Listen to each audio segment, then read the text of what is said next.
Hijo mío, dijo entonces el mago africano a Aladino, observa con exactitud todo lo que voy a decirte. Desciende a este subterráneo. Al llegar al final de los escalones, encontrarás una puerta abierta que te conducirá a un gran salón abovedado, dividido en 3 grandes salas consecutivas. En cada una de ellas verás de derecha a izquierda 4 vasijas de bronce, grandes como tinas, llenas de oro y plata. Pero guárdate bien de tocarlas. Antes de entrar en la primera sala, recoge tu túnica y cíñatela muy bien al cuerpo. Cuando hayas entrado, pasa a la segunda sin detenerte y de allí a la tercera también sin parar. Sobre todas las cosas, evita acercarte a los muros o rozarlos siquiera con tu ropa, pues si lo haces, morirás al instante. Por eso te he dicho que la lleves ceñida. Al final de la tercera sala hay una puerta que da a un hermoso jardín, lleno de árboles cargados de frutos. Camina derecho y atraviesa el jardín por un sendero que te llevará a una escalera de 50 peldaños, la cual sube a una terraza. Otra vez allí verás un nicho y dentro de él una lámpara encendida. Toma la lámpara, apágala y después de quitar la mecha y derramar el líquido, guárdala en tu seno y tráemela. No temas estropear tu vestido. El líquido no es aceite y la lámpara quedará seca en cuanto lo viertas. Si los frutos del jardín te tentaren, puedes coger cuantos quieras, si que no está prohibido. Muy buenas tardes, querida comunidad lectora. Muy buenas noches ya. Muchísimas gracias por estar en el estudio de Damiana, comunidad lectora. Y estamos en una nueva emisión, en nuestra sesión número 2 del Reto Lector 2025, nuestro primer Reto Lector del año, y es Las 1001 Noches. Muy buenas noches. Desde YouTube, desde TikTok y desde Facebook. Espero que la transmisión de YouTube el día de hoy funcione. No estoy muy segura. Algo me dice que va a fallar. Una disculpa si tiene algunas fallas. Lo más probable es que salga al revés la cámara. Según yo lo hice bien. Pero en fin, son estos detalles técnicos que uno está aprendiendo. Y desde Facebook nos comenta Carlos. Buenas noches, Carlos. Muchísimas gracias por estar aquí. Y dice, en YouTube el video está en vertical, pues yo creo que entonces ya está. Mira, se bloqueó la orientación, vuelve a rotar el dispositivo. Mira, ya no me deja. Ay, no, les digo que esto está súper complicado. Ya le di la vuelta, se bloqueó la orientación automáticamente. No sé cómo corregirlo desde YouTube. Espero para la siguiente, porque supone que lo configuró antes. Pero bueno, son esos los detallitos que hay en los dispositivos. Muchísimas gracias a las personas que se están uniendo desde TikTok. Estamos en el reto lector titulado Las 1001 Noches. Les recuerdo para las personas, bueno, hubo quien me preguntó en Facebook acerca de este reto. Este reto era del año pasado, del año 2024, pero no nos alcanzó el tiempo para realizarlo. Sin embargo, una promesa es una promesa y en la comunidad todos ya habían comprado su libro. De hecho, pueden ustedes entrar a Telegram. Tenemos nuestra comunidad también en Telegram donde platicamos, nos ponemos de acuerdo para los retos y todos compraron su libro. Así que pues desde allá, por esa razón es que estamos con este reto para iniciar el año y también para celebrar los 10 años de el canal. Muy buenas noches, Ed, desde Facebook. Y dice, sí, es al revés. Ay, sí, una disculpa, una disculpa. Y miren, lo pongo al revés y me dice que ya no se puede, que se bloqueó.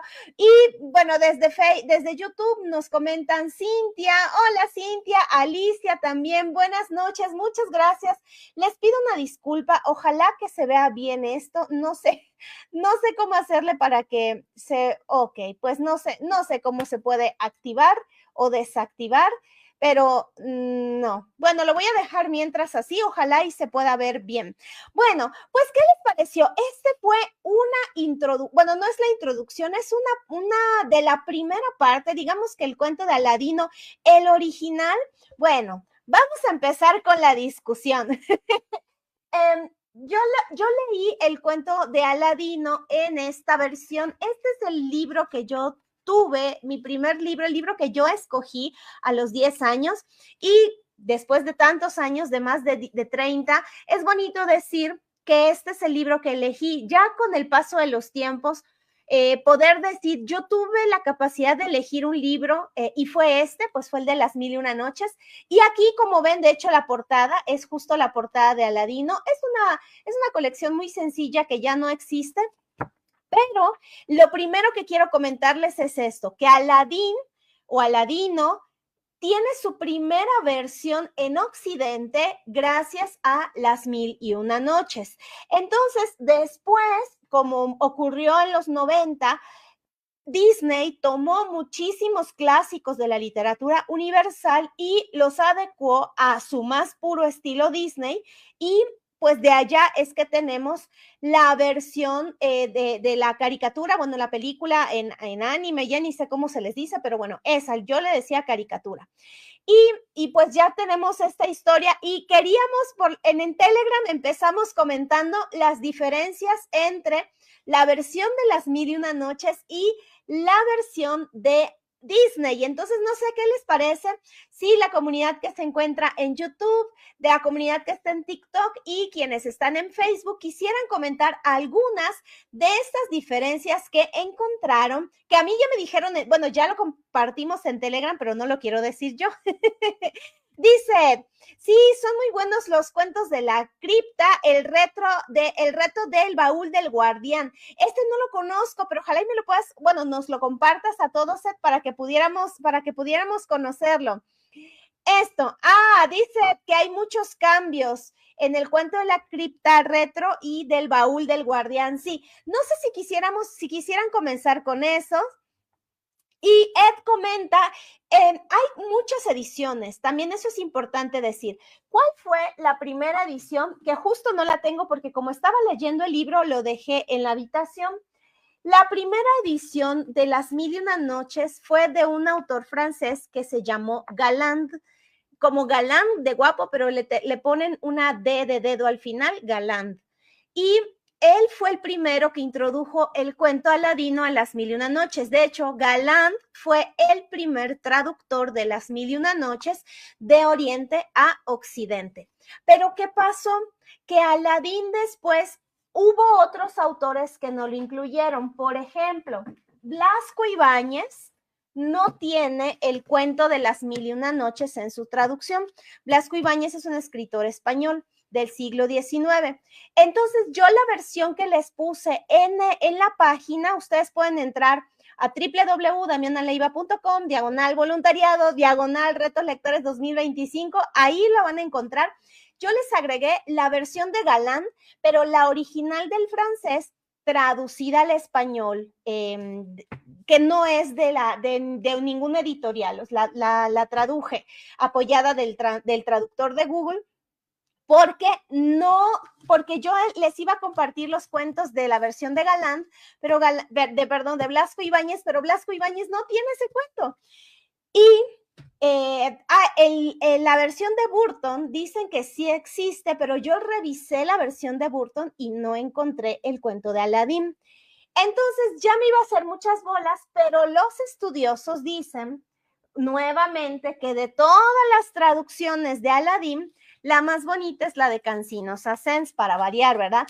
Pero miren, yo les voy a ser muy, muy, muy sincera. La versión de Galland, que pueden ustedes leer de manera gratuita, es bellísima.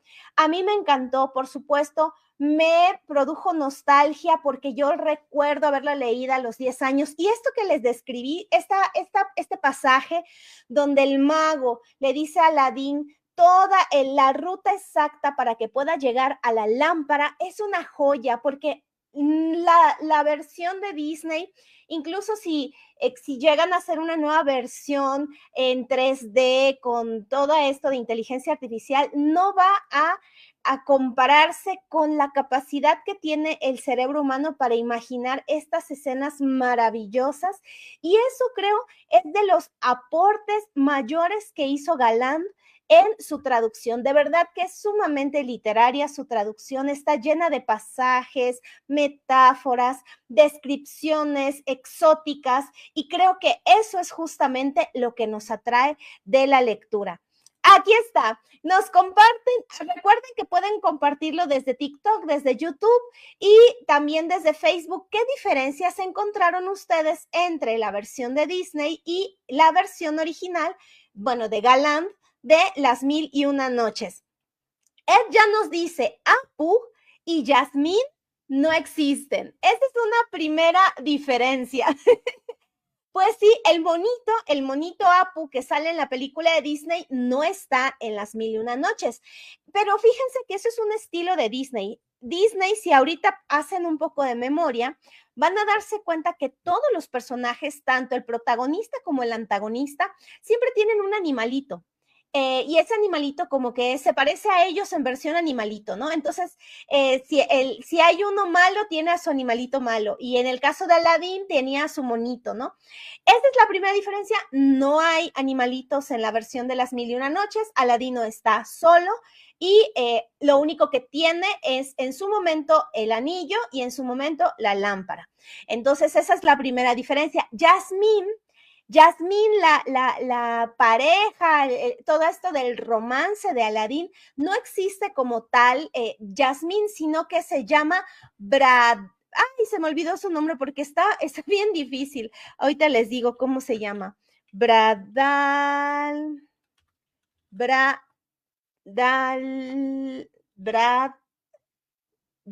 a ver, ¿cómo se llamaba su pareja? Porque además está bien Brad, ay, no sé, la hija del sultán, que no me acuerdo cómo se llamaba, pero era algo así como Bradalbudura, si no me equivoco. Ese sería el equivalente de Yasmín. El nombre era Bradalbudura o algo así. No es Yasmín. Evidentemente le cambiaron el nombre porque es muy difícil pronunciar Bradalbudura o un nombre similar.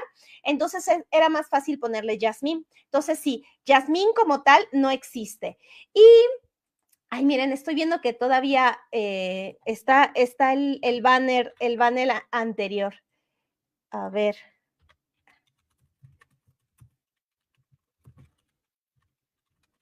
Hoy es 4 de abril, ¿verdad? Listo, guardar y poner, porque estoy viendo que tenía otro banner. Y no sé ustedes qué otras, estoy viendo en los comentarios a ver si en TikTok alguien agregó algún comentario, si alguien encontró alguna otra diferencia entre la versión de Disney y la versión de Las Mil y Una Noches. Dice Ed, y hay algo que Disney omitió y es un personaje que importa. ¿Cuál sería, Ed? Compártelo todas sus impresiones, todas. Miren, vamos a hablar un poco con spoilers, porque pues en teoría ya leímos este cuento y es muy difícil no hablar de él sin spoiler. La idea de hoy es poder explorar todos nuestros puntos de vista con esta versión, compararla con Disney o lo que ustedes quieran decir. Y Ed menciona, es la mamá de Aladino. Yo les voy a ser muy sincera. Creo que Aladino lo vi cuando tenía unos 12 o 13 años. De hecho, mi cumpleaños número 12, la temática fue de Aladín porque pues me gustó mucho la caricatura. O sea, yo fui niña Disney. O sea, en mi época solo era La Bella y la Bestia, Aladín, y ya. De las nuevas, digamos. Y La Sirenita. Entonces, lo vi a los 12, no he vuelto a ver esa caricatura, esa película, entonces no sé, no me acuerdo del tema de la mamá. Pero Hay un punto muy importante, bueno, aparte de ese, la mamá, esto que menciona Ed, la mamá no aparece en la versión de Disney, pero en Las Mil y una Noches sí. De hecho, es muy importante en el desarrollo de la historia, sobre todo cuando Aladino se quiere casar. De acuerdo con las costumbres que están retratadas en el cuento, solamente se podía hacer los arreglos entre los padres, y como era huérfano de padre, la única que podía responder por su hijo era la madre. Entonces, la madre es la que tiene que hacer todo para solicitar las audiencias con el sultán, y poco a poco, audiencia tras audiencia, y a lo último es que llega Aladino únicamente a firmar el contrato nupcial que se firmaba entre el sultán y Aladino. O sea, la novia nada que ver. Hasta la noche de bodas es que la novia conoció a Aladín. O sea, pudo haber sido Aladín y pudo haber sido cualquier persona, siempre y cuando el sultán lo aceptara y firmara. Pero todo el proceso lo tenían que hacer los papás. Entonces, sí es cierto lo que dice Ed, la mamá juega un papel muy importante en la historia, y Disney omitió. Otra diferencia que comenta Carlos desde Facebook es que el genio se le aparece a la mamá y no a Aladino la primera vez. Muchas gracias, Carlos. Exacto, esa es otra diferencia. Es muy simpático. La verdad es que no sé a ustedes qué les pareció. Me encantaría conocer sus opiniones. Desde mi punto de vista, es muy dinámico el cuento. Es cierto que es un cuento extenso, pero es un cuento bastante dinámico. Uno lo está leyendo y constantemente está viendo. Ay, a ver si estoy tratando de arreglar esto, pero creo que no voy a poder. Uno está viendo constantemente acción tras acción, todo lo que está ocurriendo con los personajes. Entonces, esta parte de la primera aparición del genio de la lámpara, porque hay dos genios también, y no me acuerdo si en Disney tiene dos, pero creo que es uno, porque el genio es un personaje muy importante en la versión de Disney. Pero en la versión de Las Mil y una Noches hay dos genios. Está el genio del anillo y el genio de la lámpara. El genio del anillo se debe a que el mago le dio un anillo a Aladino. Y Aladino, sin querer, frotó su anillo mientras estaba pensando y se le aparece el genio. Sin embargo, se lleva la lámpara con un desconocimiento total de qué trae ahí. Y cuando está en casa de su mamá, la mamá, como buena mamá, ve la lámpara y dice, ay, qué lámpara tan sucia. Y la limpia, porque pues está sucia. Y eso es lo que provoca que aparezca el genio, y se le aparece por primera vez a la mamá y la mamá se desmaya. Y es una escena muy divertida. La verdad es que las escenas son divertidas, son bastante dinámicas a pesar de los siglos. La mayoría de nosotros leemos la versión de Galland, que se escribió en el siglo XVII. 18, 1700. Imagínense, y cómo desde 1700 la forma de escribir no ha variado. Y pues estamos hablando de un cuento de fantasía. A quienes les encante la fantasía pura, lo que le llaman fantasía pura, que son genios, lugares exóticos, ¿no? En vez de hadas son genios por la cultura. Van a encontrar en Aladino y la lámpara maravillosa el escenario ideal y las acciones padrísimas que se desarrollan, ¿no? En esta historia. Gracias, Ed. El nombre de la princesa es Badalbudur. Imagínense, por eso Disney le cambió Badalbudur y le puso Jasmine o Jazmín. Entonces esa es otra diferencia. Dice Ed, yo recuerdo dos especiales de Aladino, uno hecho en China y otro sobre que la cueva donde está la lámpara era de Alibaba y los 40 ladrones. Pues bueno, no podemos adelantarnos, y la verdad es que estamos andando en terreno desconocido, porque nuestra siguiente lectura para el próximo viernes va a ser justamente Alibaba y los 40 ladrones. Entonces, pues la próxima semana develaremos esa duda. Por el momento vamos a dejarla como eso. Ya tenemos nuestra primera duda, si sería la misma cueva donde entró Aladino a la cueva en donde se encuentra Alibaba. Pero ese es una muy buen apunte, Ed. Muchas gracias por compartirlo. Dice, sí, hay un especial, hay una caricatura y un especial que hablan sobre eso. Sí, muchísimas gracias, Ed. Pues esas son algunas de las diferencias. Ahora, vamos a hablar un poco del personaje. El personaje de Aladino también es muy distinto en la versión de Disney y la versión de Las Mil y Una Noches. En la versión de Disney, pues es el clásico héroe, pues bueno, o sea, los héroes siempre tienen todas las cualidades, ¿no? En Disney. El bueno es bueno, el malo es malo. Obviamente, bueno, Disney lo ha decidido así. Disney ha decidido que los héroes siempre tienen que ser completamente buenos. Pero en el caso de Aladín, en Las Mil y Una Noches, tenemos a un héroe que no es un héroe en el sentido contemporáneo o Disneylandio de la palabra. Aladino representa a un personaje muy característico de la historia de la literatura.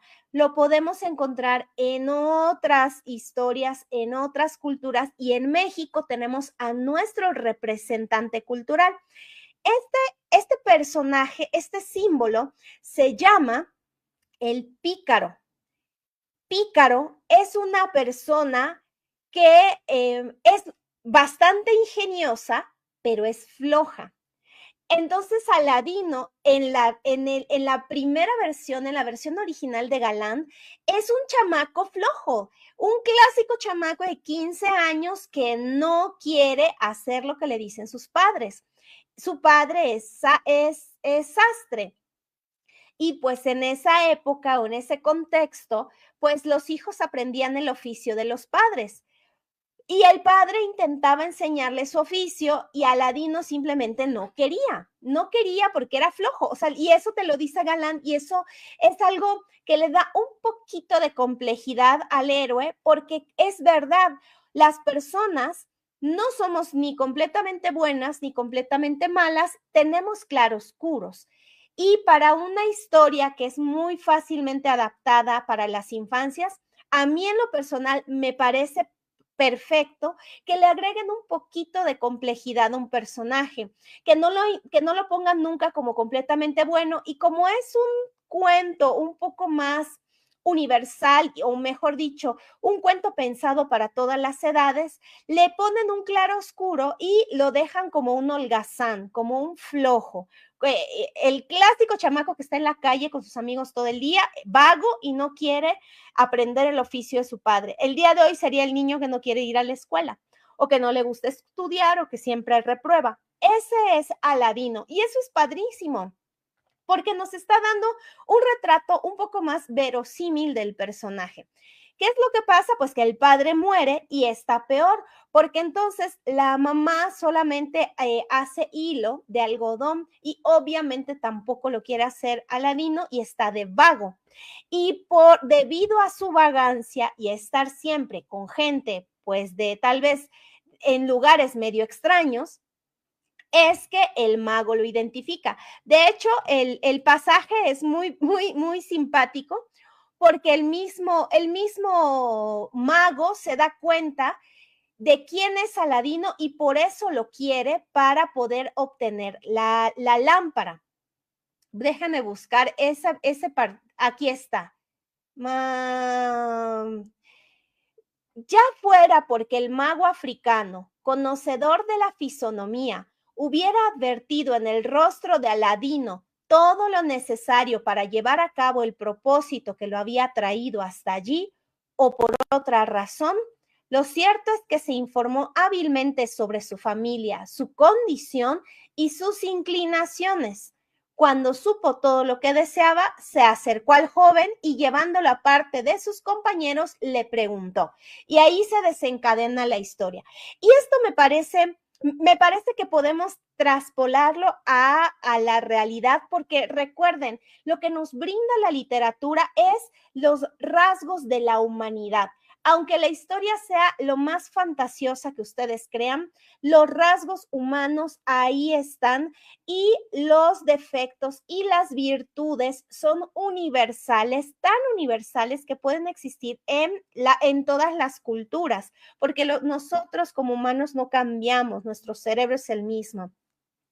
Entonces este hombre, bastante mañoso, bastante hábil, se da cuenta que Aladino está tirado a la perdición y fíjense cómo es en la época contemporánea, ahora con los sucesos tan tristes que estamos viviendo en México, con las juventudes que deciden tomar caminos bastante peligrosos y que se unen a unos grupos delictivos.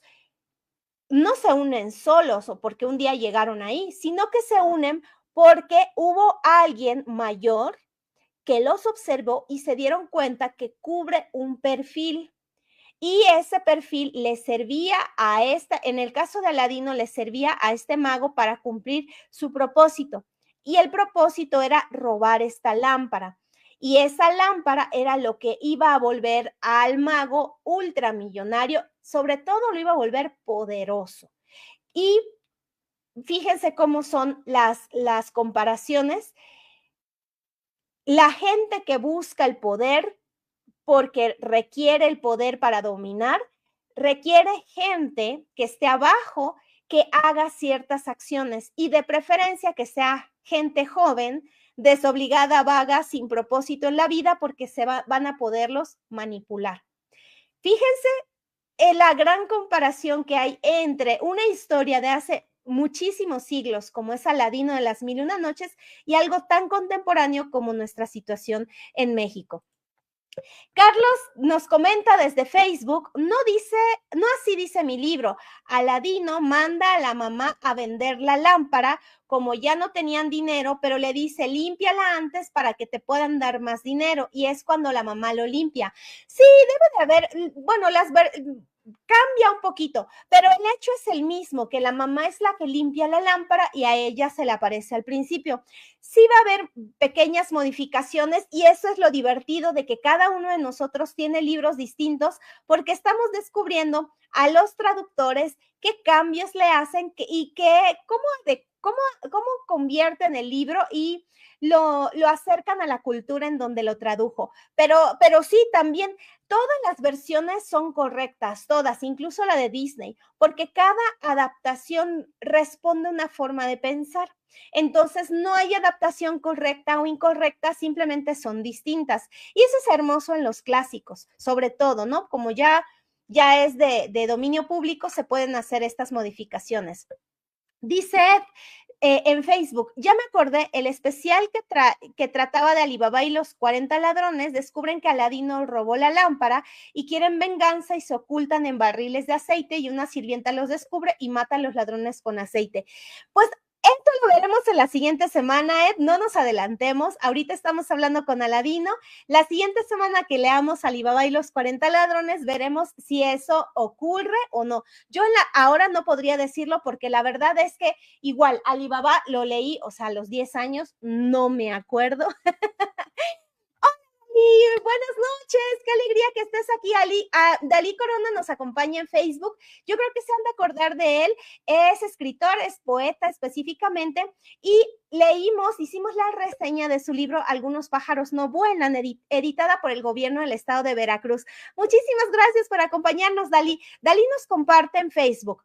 Al contrario de lo que puedan hacernos pensar las adaptaciones para el público infantil, este no es un libro para gente de corto criterio. Asesinatos, violaciones, torturas y una gran variedad de actos de violencia gratuita se suceden una historia tras otra. Y los personajes a menudo no son un modelo de conducta ejemplar. Ocurre algo interesante con el libro. Muchas personas no lo han leído nunca, ni ninguna de las narraciones, pero han llegado a sus oídos al grado de que son algo común. Y continúa su comentario y nos dice, el título del libro, que me parece que es Las tantas noches, y como se le fueron agregando historias al libro, le cambiaron a Las Mil y Una Noches, que ya es la versión francesa. En la historia original, Aladino era un auténtico pendenciero que mataba a disgustos a sus padres y que no dudaba en usar tretas poco honorables para deshacerse de sus rivales, que tenían tan pocos escrúpulos como él, pero menos suerte. De Ali Baba me encanta la oscura que es la historia. Y nos comparte un abrazote. No, al contrario, muchísimas gracias, Dalí, por unirte a la plática aquí a la comunidad. Es una alegría. Yo creo que en la comunidad estamos muy contentos de que estés aquí platicando con nosotros, compartiendo también tu interpretación, tu versión, tus lecturas. Eso, como siempre, creo que es bello leer en solitario, pero es hermoso poder compartir nuestros puntos de vista, sobre todo porque el día de hoy la mayoría de quienes estamos acá leímos este cuento y hemos visto la película. Entonces, de una u otra manera, sabemos de lo que estamos hablando y eso enriquece muchísimo más esta conversación. Mil gracias en verdad por estar el día de hoy y por compartir tus comentarios, Dalí. Mil gracias.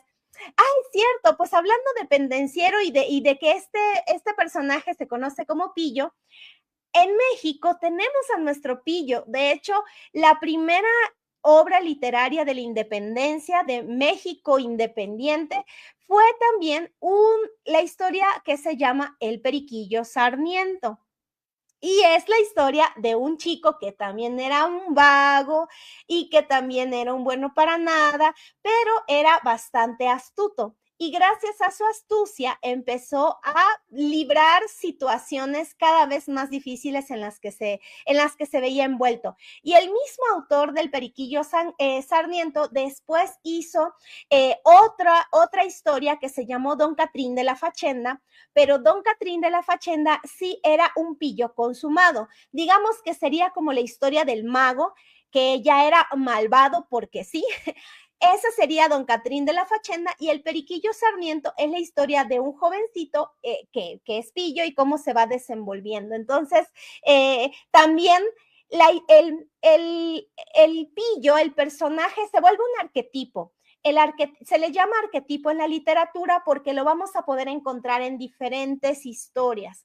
Entonces, aquí tenemos al arquetipo del pillo, que es la versión, digamos, europeizada y que no toma Disney. Y entonces, esto que comenta el escritor Dalí Corona es muy cierto, que es mucho más enriquecedor ver a personajes que son complejos. Se les dice complejos porque no son ni completamente buenos ni completamente malos. Tienen todas estas grises que los hacen más humanos, porque los niños, los adolescentes, nosotros, no somos nunca completamente buenos y nunca somos completamente malos. Entonces, encontrar personajes que nos brinden esta variedad de formas de actuar y de motivos nos acercan más y curiosamente o contradictoriamente nos empatizamos más con el personaje. A veces decimos, ay, es tan buena, nadie se la cree que sea tan buena. Es eso, porque no es suficientemente humano un personaje. Y comenta Ed en Facebook, en uno de los comentarios dice que cuando frotan la lámpara tiene que ver con lo que leímos el año pasado con Anaïs Nin. Ay, ¿qué será? Lo que pasa es que Ed tiene una edición muy contemporánea de una editorial que se llama Acal. Esta edición tiene muchas notas a pie de página donde explican el contexto, donde explican las escenas y donde agregan interpretaciones por estudiosos, por filólogos o por especialistas en literatura. Entonces, le están encontrando una parte tal vez un poco más erótica, que por supuesto la tiene. Recordemos que Galland eliminó todo el erotismo a propósito, porque estaba pensando en proporcionar un libro para toda la familia. Y por eso es que fácilmente luego se pudo cambiar a una versión infantil, pero la versión original sí es bastante erótica. Bueno, es que ahora ya hay tanto en Wattpad, pero vamos a decir que es erótica.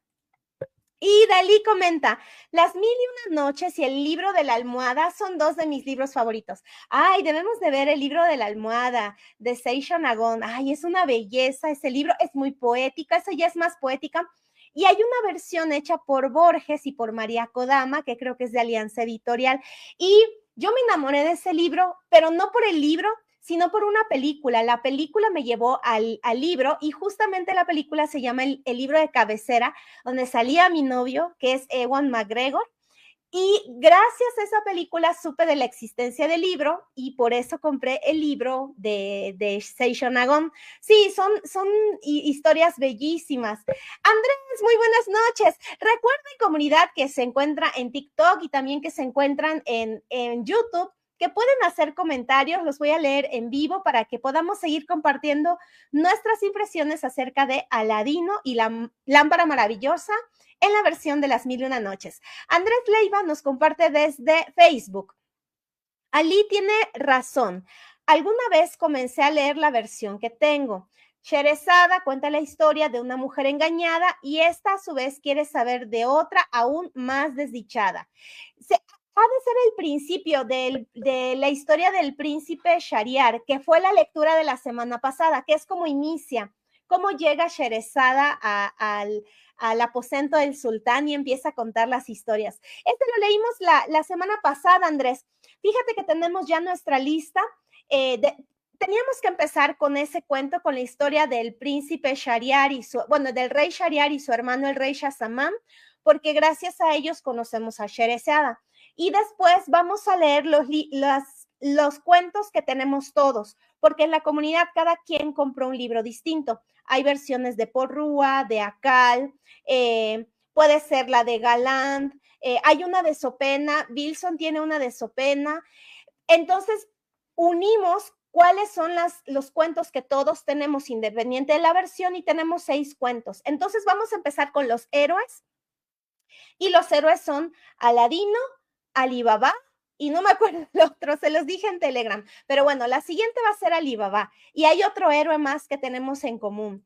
Dice, sí, el famoso Periquillo Sarmiento, sí, el Periquillo Sarmiento también es nuestro pícaro, y vamos, que sí se da unos buenos quites con Aladino, la verdad es que sí.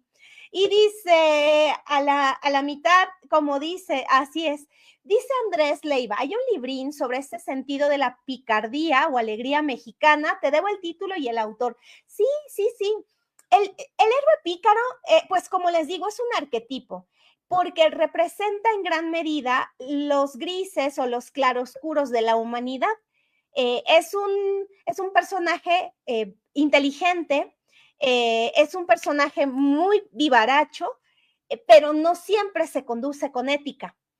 Y entonces eso es lo que lo hace un pícaro, que con tal de lograr su objetivo recurre a diversas artimañas, algunas se pueden ver graciosas y otras podríamos catalogar llanamente como criminales, pero ese personaje o ese arquetipo del pícaro se encuentra en varias culturas. Como les digo, en México tenemos a Periquillo Sarmiento y en Las Mil y Una Noches tenemos a Aladín. Y pues bueno, va avanzando un poquito en la historia. A mí hay otro elemento que me gustaría compartir que se dice tiene mucho que ver con una situación de la época.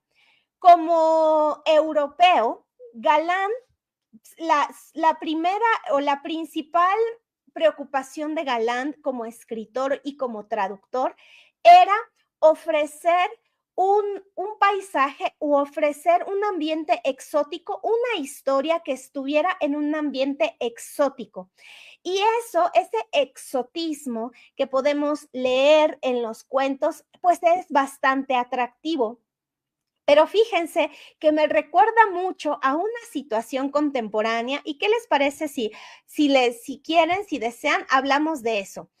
Fíjense que este año fue muy, muy polémica una película llamada Emilia Pérez. Y curiosamente también fue hecha por un francés. Y él le pone que ¿cómo se llaman? Es un musical, un narcomusical. Así le puso, un narcomusical. Emilia Pérez, el narcomusical. Y entonces resulta que desde mi punto de vista, parece que no ha cambiado mucho, a pesar de que esta traducción de Las Mil y Una Noches es de 1700 y esta película es de 2021, estamos viendo aún escritor europeo que quiere hacer una historia, una obra literaria, pero necesita algo exótico y que la gente en Europa se pueda deleitar con el exotismo que no va a encontrar en su primer mundo cosmopolita. En el caso de Aladino era, pues, primero era en China, eso que también no se ve en la película de Disney, la película de Disney se ve árabe, y aquí estamos hablando de China. En el caso de las Mil y una noches, el ambiente es en China, lleno de estos palacios y que las vestimentas, las joyas y todo lo demás. Y en el caso de este cineasta, le pareció suficientemente exótico hablar de un protagonista transgénero que fuera narcotraficante. Y además en estas escenas de danza y demás, no sé si te acuerdan la más famosa del inicio, que están como en los tianguis y donde están, se compran colchones, refrigeradores. O sea, a este cineasta le pareció lo suficientemente exótico y digno de retratar en una obra literaria. Pero, ¿qué es lo que ha pasado? ¿Qué es lo que yo creo que ha pasado en estas dos versiones? En la primera versión, o mejor dicho, en la historia de Aladino, que está en las Mil y una noches, fue exclusivamente para el público europeo. Es decir, no llegó esa versión a la gente que habla árabe. Entonces, las personas de esa cultura nunca supieron si la manera en cómo los estaban retratando era verosímil para su cultura o no. ¿Y qué pasó con nosotros, con el caso de Emilia Pérez? Que llegó rapidísimo a México gracias a la piratería y como personas mexicanas nos sentimos ofendidas porque este exotismo a nosotros no nos hizo ningún clic. ¿Por qué? Porque esa historia no estaba pensada para que nosotros miráramos, sino para que lo mirara el público europeo, el público francés, y que dijera, wow, es una gran historia con muchos narcotraficantes y con personas transgénero. ¿Y qué es eso de los tianguis? ¿Y qué es eso de las calendas?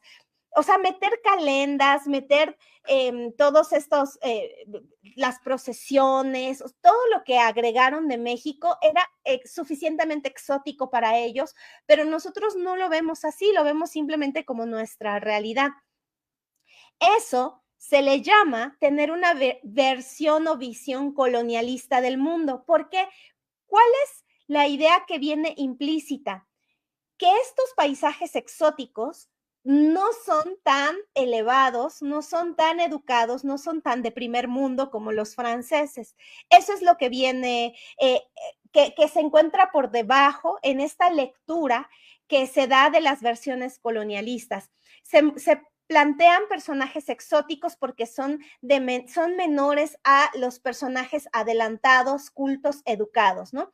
Entonces se me hace muy simpático cómo esta visión se encuentra en las traducciones y estamos hablando de literatura y cine, pero estamos hablando de narrativa, estamos hablando de creación narrativa. Entonces, eso era algo que yo les quería compartir porque es algo que actualmente en críticas contemporáneas se dice de Aladín, que están haciendo un uso bastante exótico, o por ejemplo decir que el mago africano es malo y entonces automáticamente toda una cultura la estás embolsando de cierta manera y a los chinos de cierta manera. Esto como tratar de encapsular en un personaje a toda una cultura y que además pues al hacerlos exóticos lo haces de menor categoría que tú que eres europeo, blanco, educado y demás, pues eso empieza a hacer fricción, pero ahora es mucho más evidente porque pues somos una sociedad bastante intercomunicada y aunque hablemos distintos idiomas, tenemos ya ahora la capacidad o la rapidez de poder comprender qué se dice en otros idiomas. Y Ed comparte algo de que le gustó del cuento, que lo que le gustó es cuando le da órdenes al genio. Sí, el genio nada más les decía, escucho y obedezco. El único momento en donde el genio se enoja es cuando el segundo mago, el hermano del primero, le habla del pájaro, el pájaro rock, y en otras versiones le llaman el águila real, me parece, que tenían que encontrar el huevo y allá el genio se enoja con Aladino y le dice, no te basta con todo lo que yo te he proporcionado y encima tú quieres que te ponga como casi como adorno en ese huevo, porque en ese huevo se encontraba como el mago supremo. Y todavía quieres que yo ponga al mago supremo en la cúspide de tu palacio, ¿qué te crees? Y todavía, pero se tranquiliza y dice, pero yo entiendo que no eres tú el que lo está pidiendo, sino que lo está haciendo el hermano del mago. Y ten cuidado porque te quiere matar, ¿no? Entonces, este está padre, es el único momento en donde vemos al genio enfurecerse y que no concede el deseo, es el único deseo que no le concede a Aladino, pero le explica por qué. Entonces eso también está padrísimo. Juan Jin comparte, hola, buenas noches. Juan Jin comparte desde YouTube. ¿Me puedes explicar la verosimilitud? La verosimilitud en el caso de la literatura aplica en acciones que, pues que voy a sonar como conversación dialógica.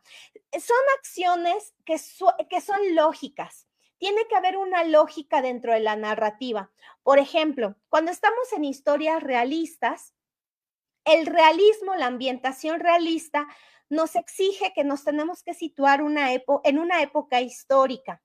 Y entonces necesitamos utilizar marcas para situarnos en una época histórica. Por ejemplo, hay cuentos realistas que en algún momento utilizaron el Viper.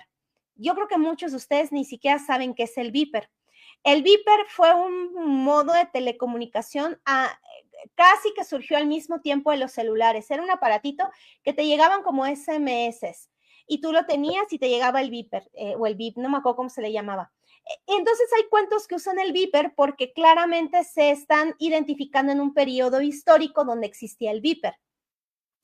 Pero, por ejemplo, si tú dices que vas a situarte en el siglo XXI, pero agregas, te vas a situar en el siglo XXI en México, pero de repente agregas sin ningún motivo a un hada o a un genio, pues ya no es verosímil tu historia porque estás agregando un elemento de fantasía cuando en teoría tú ya estabas creando o construyendo una historia bajo otra ambientación que es el realismo. Estas son algunas de las marcas de verosimilitud. Hay marcas de verosimilitud en los personajes, hay marcas de verosimilitud en las acciones, hay marcas de verosimilitud en la ambientación, en el paisaje que tú utilizas. Por ejemplo, una marca en las acciones es que eso ocurre mucho en los melodramas, en las telenovelas. Ven que está la buena, buena, buena y la mala, mala, mala. Entonces llega un momento en que la mala está a punto de matar a la buena y ¡pum! Se aparece un carro y la atropella y mata a la mala, ¿no? Esto se le llama Deus Ex Machina, que es como que te sacas de la manga cómo resolver un problema para que la buena no muera. Pero utilizar un Deus Ex Machina, digamos que no está bien visto, a pesar de que se utiliza desde los griegos, no está bien visto porque no se ve como algo verosímil, porque es sumamente difícil, muy complicado que en la vida real una mala que esté a punto de matar a una buena de la nada se la atropelle un coche. O sea, no es que no pase, pero no es verosímil. Esa es una inverosimilitud en las acciones. En el caso de los personajes, pues si creas un personaje que va a ser completamente bueno y le llegas a agregar algo como de personaje malo, ya no es verosímil porque ya te has comprometido a crearle marcas de verosimilitud para que la persona que lea sepa que es un personaje bueno. Entonces, las decisiones que se toman dentro de la creación literaria deben de ser consecuentes y tener su propia lógica. Cuando uno de forma arbitraria no sigue sus propias reglas, porque tú sigues tus propias reglas, cuando no las sigues, quien lee pues se da cuenta que ya no existe la verosimilitud. Eso tal vez no, ojalá haya podido explicarlo. Eso es lo que yo te podría decir que es la verosimilitud dentro de una obra literaria. Dice Ed, otra diferencia en la versión de Disney y en la versión de acá es que hay más de 3 deseos. Claro, porque esto tiene que ver con la extensión. como Disney creó su propia historia y era una película y tenía que tener cierta duración, pues era importante reducirlo a 3 deseos y que a partir de ella también creara sus propios conflictos.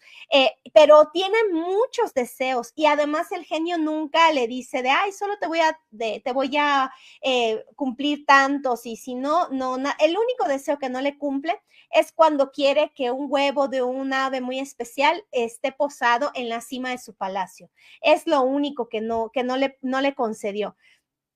Dice, sí, no sabe de nada y es muy horrible la Emilia, pero ¿sabes qué dicen? Que la primera vez que la vieron en Francia, a la gente le gustó mucho y en general en Europa. Yo he visto videos de personas españolas que cuando vieron por primera vez Emilia Pérez les impactó. Allá es donde pues sí tiene mucho sentido esta visión exótica que se tiene de Latinoamérica. Antes decían que éramos los que teníamos el sombrero arrumbados así en un nopal, ¿no? Y mucha gente todavía lo creía. Y ahorita, al día de hoy, los mexicanos son los narcos. Entonces se van creando clichés de la cultura mexicana desde una versión exotista, pero que nos vean de esa manera significa que somos menos ante ellos, porque son la élite, ellos son los educados, son primer mundo, son los que tienen la cultura europea. Entonces, todo lo que no se parece a sus estándares, a su canon, a su forma de vida, todo lo demás es exótico. Y por decir exótico, es de una menor categoría.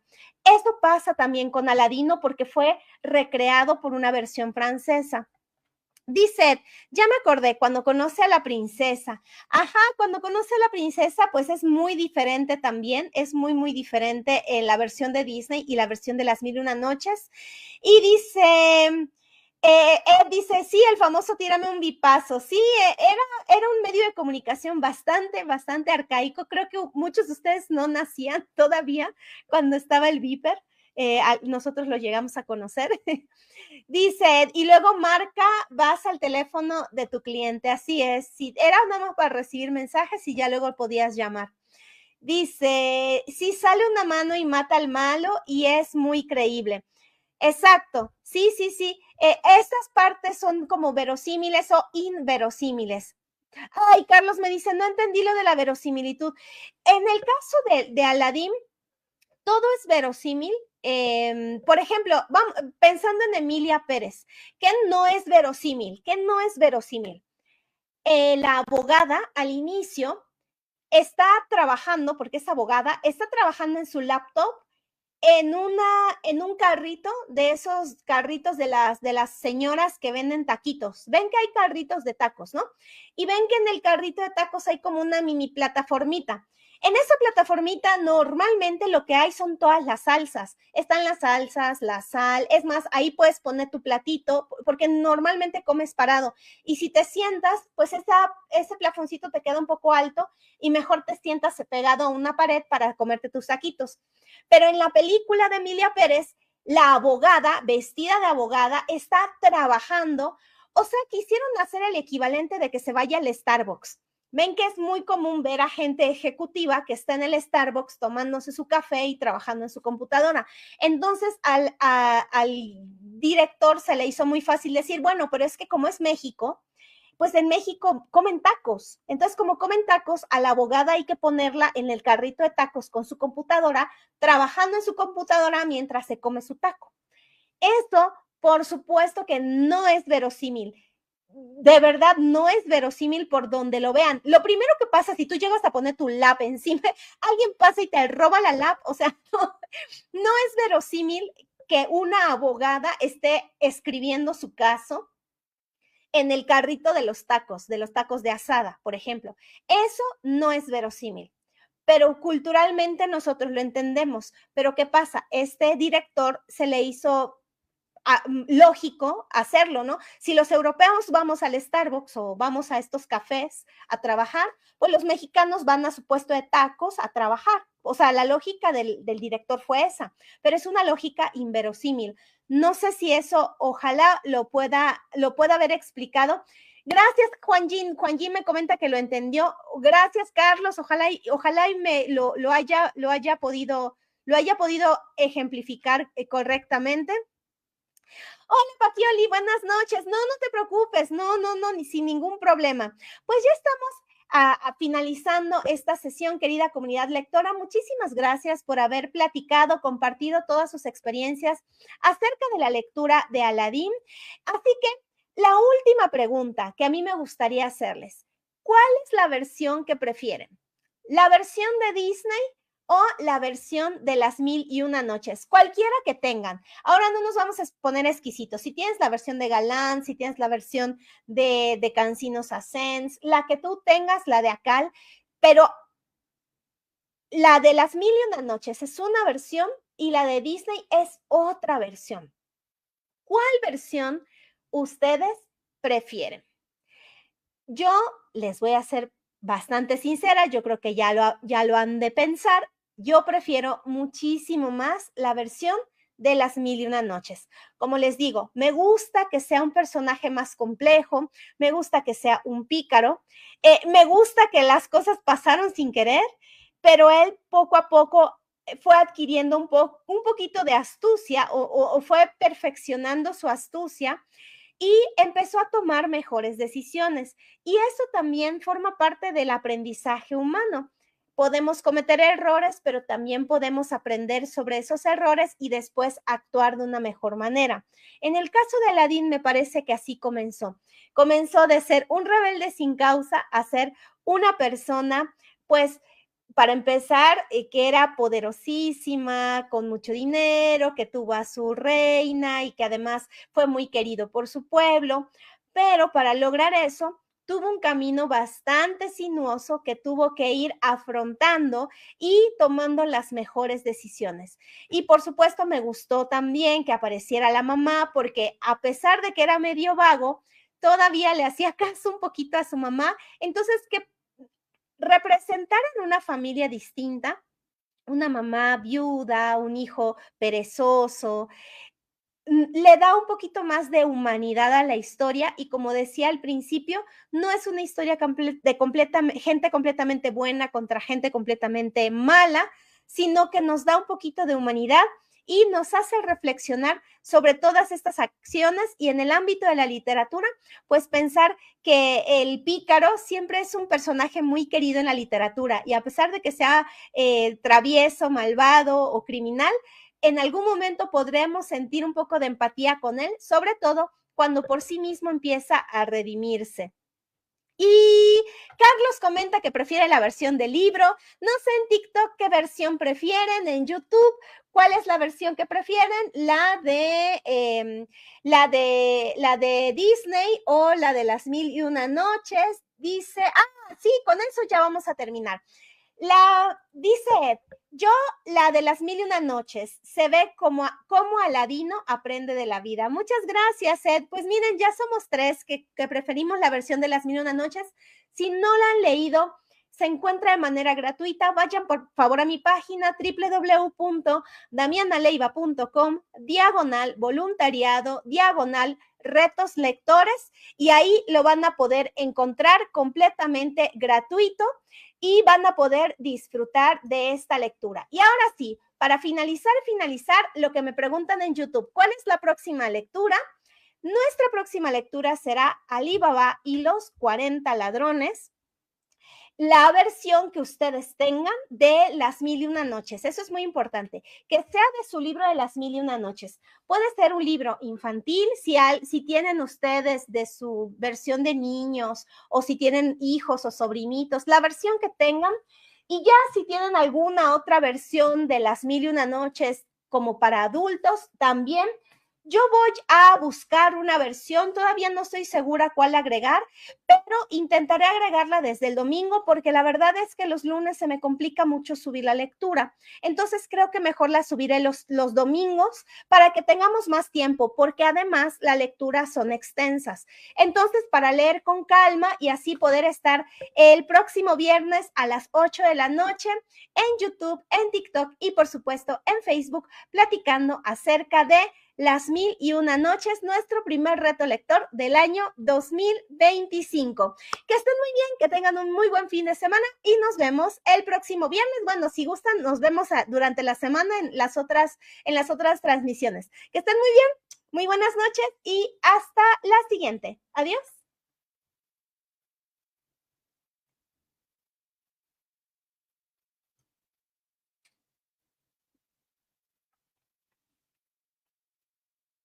Uy, tuvo una donación.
Oye, mi vida, me regalaron un diamante, pero no sé qué significa eso. Es que entré a TikTok, pero no sé qué signifique. No sé qué significa lo que pasó.